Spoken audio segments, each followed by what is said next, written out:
Hi guys, this is Akhil Kamid. Welcome back to my channel. Now, in my last video, I did say I was going to do a review on the Weebill Lab 2. I have had a play around with it, just not properly, so I may need a bit more time before I can actually do a review. But anyway, in this video, I'm just going to go through some settings with you. So if you have purchased the Weebill Lab 2 and you're not sure about the settings, well, you've come to the right video, because in this particular video, I'm just going to briefly go through the settings with you so you can all get an understanding. So obviously it comes with the monitor. I have spoken a little about that in my last video, but obviously I will go into more detail in the review. So going through the settings, I mean, obviously from start we've got the different settings. So if you go into mode settings, we have the pan follow mode, the lock mode, follow mode, and POV mode. Now, them kind of modes, we do have them on the gimbal itself, so you don't, technically speaking, you don't actually have to go into the screen, because we've got them on the side here.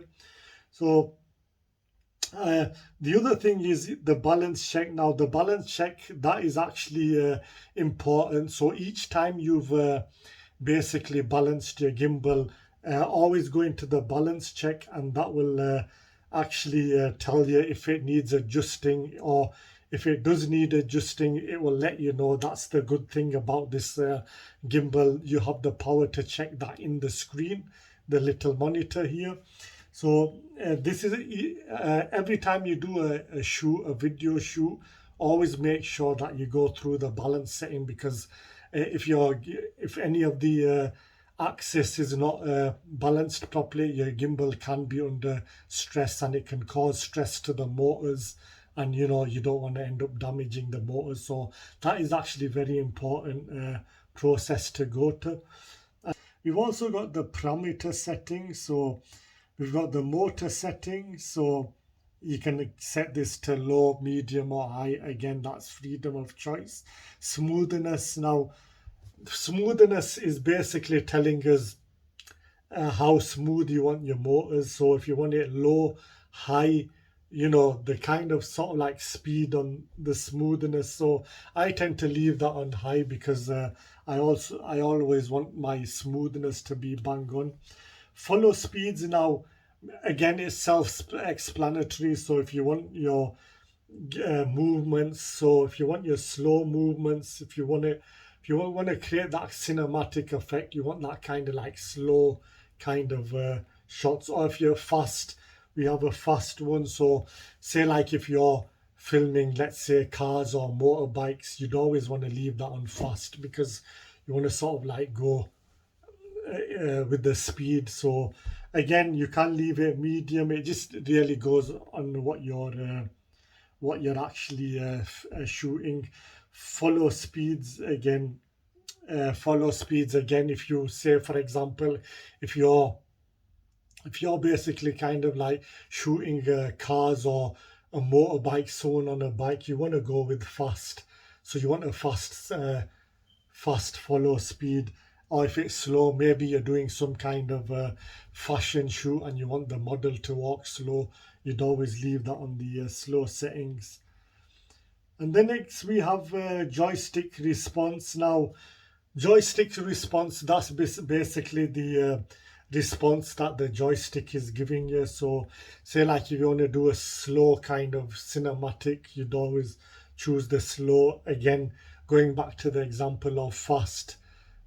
So again, you could be doing a racing event or somebody on a motorbike, so you'd always use the fast option. You can also go into customization, so you don't always have to go by the slow, medium, or fast. You can customize this your own way.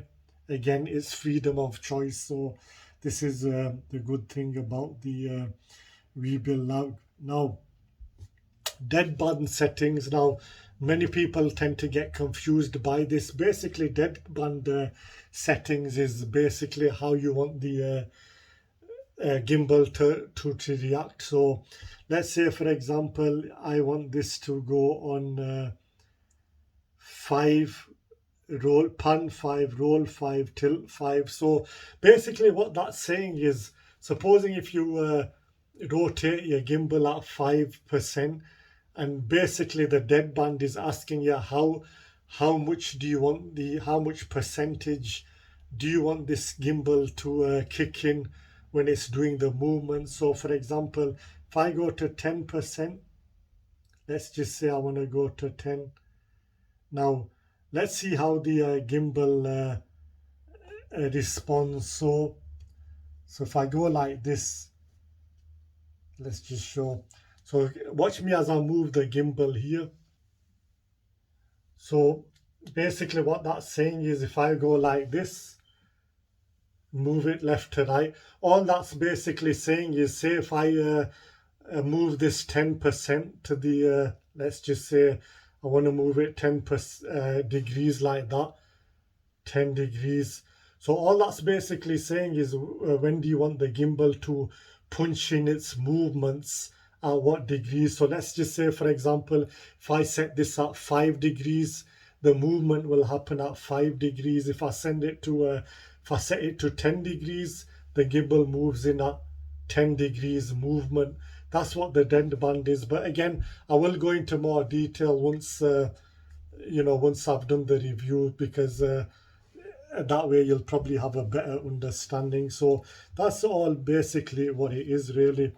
Also, the other thing I want to point out here is the mode. So if I do this, so let's just say if I click this 3 times, see, you go into selfie mode. That's by clicking the front button 3 times. If I want to facing forward, again I'll go 3 times. 1, 2, 3. And there you go. Now, yeah, that's what it is, guys. So with the joystick response, so let's just say, for example, I click on slow.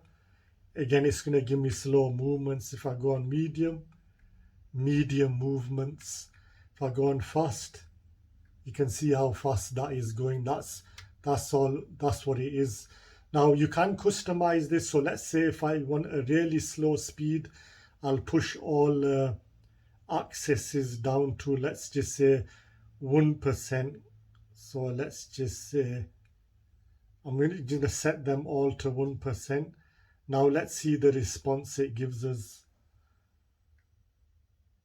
Now you can see how slow that is going. You can only just about notice it. Let me go on, let's just say I want to go on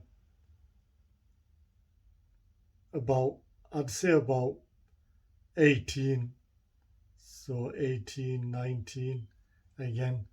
So yeah, again, you can customize this at your own speed.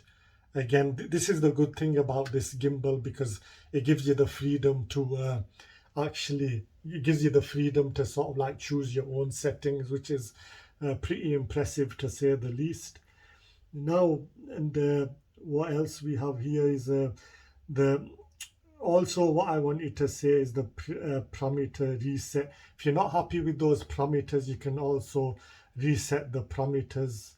And also auto calibration. Now, auto calibration, always do this at the start of each shoot. It is a good practice. So let me just show you what happens. So if I click start on the auto calibration, basically it's just you'll see it shaking there, and it's doing all these funny movements. That's normal when you click the auto calibration. It's trying to go through the settings with you, so don't panic if that happens. That's basically all it's actually telling you. Now in the also the mode settings, as I mentioned, the pan, follow, lock mode, follow mode, you have these on the side of the screen, so you don't always have to go into that.